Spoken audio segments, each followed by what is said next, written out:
Well, hello again, everybody. It's Coach Rachel here. I have another shoe review coming up. This is part one of a three-part series, and the first video of the series is the Adios Pro 4. Then we're gonna have the new Pumas. You better believe I finally got a pair.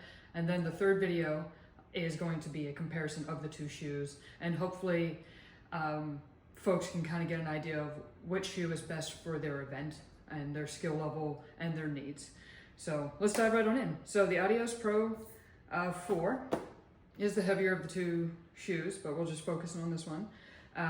It's in the men's size 9. It's about 171 grams, which is just over 7 ounces.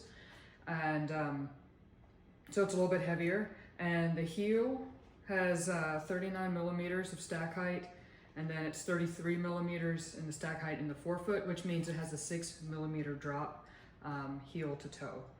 Now, some characteristics of the shoe you can probably already notice as I hold this up and as I put it down. It has a very aggressive rocker, and I've been able to kind of just work with it now that I've run several sessions in the shoe to kind of just get an idea of what it can and can't do and what it can offer.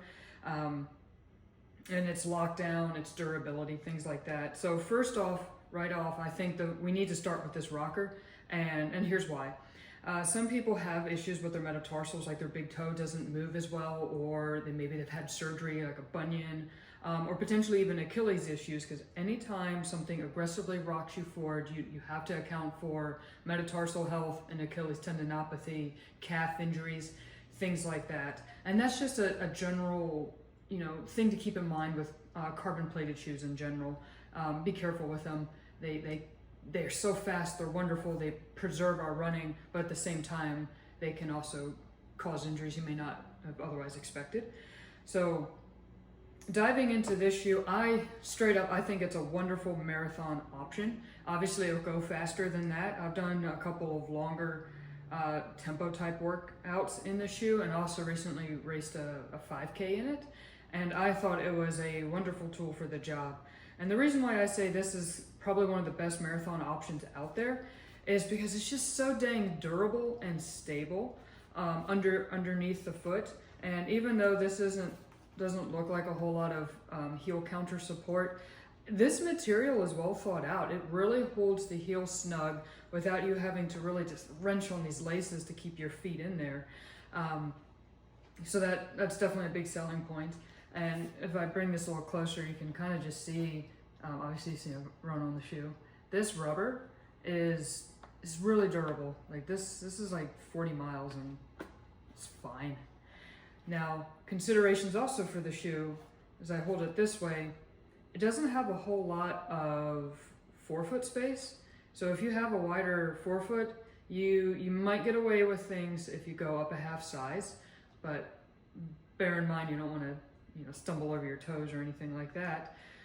And another thing about maybe going up a half size in these more aggressive rocker shoes is it could help with anyone with some big toe mobility issue. So think of it, if your shoe has a little more space up here, that means you're pushing your metatarsals back just a little bit. So instead of your big toe sitting here, or sitting there rather, it's gonna come back a little bit.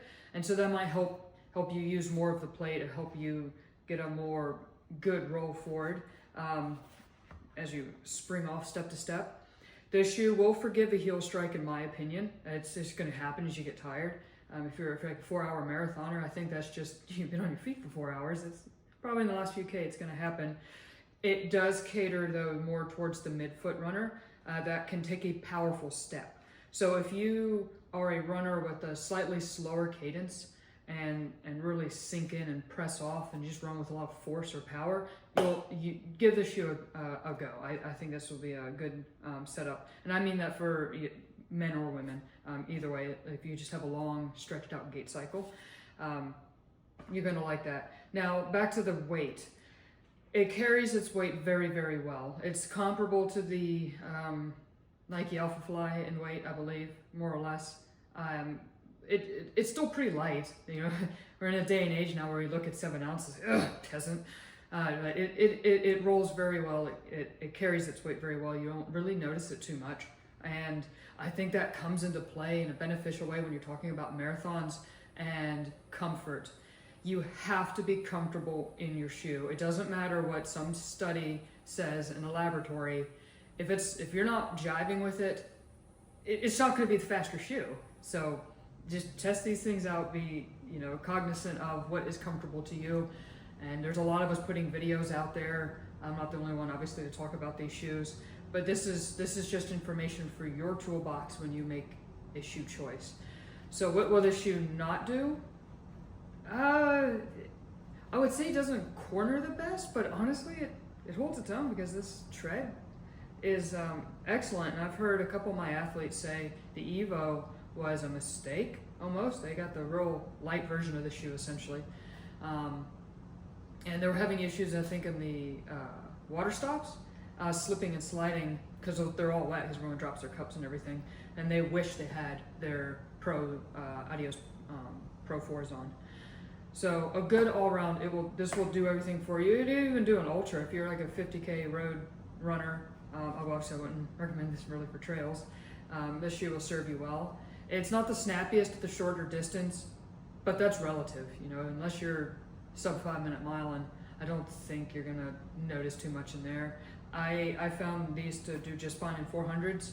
I've gone like 34 seconds in a few 200s just to spin the legs after some intervals, and it was me being tired, not the shoe, that I couldn't go faster. So I promise you, as fast as you can go, the shoe can go along for the ride. So definitely recommend, just watch the toe box, watch the rocker, 100% on board for the shoe for the skewing more towards the longer distance.